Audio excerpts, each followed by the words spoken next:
এই মেলা দিন বাপ টাকা পয়সা দেয় না, মালটাল খাওয়া পাইনি। এই টাকা পয়সা এখন কমে পাই, আবার টাকা পয়সা কাছে এখন থাকলে তাহলে কত ভালো হইতো মাল খাও।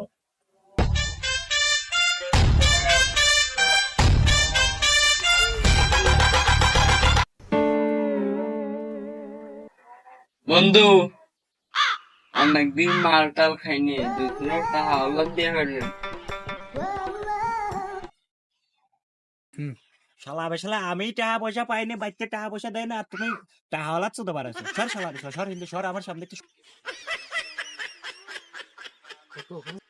তাহলে তোর টুনু নাই, তাহলে চল ওই পূর্ব পাড়া আবুল আলীর খেতে সেই মূল্য পাতা বাঁধে 5 কেজি চুরি করে নিয়ে আসি।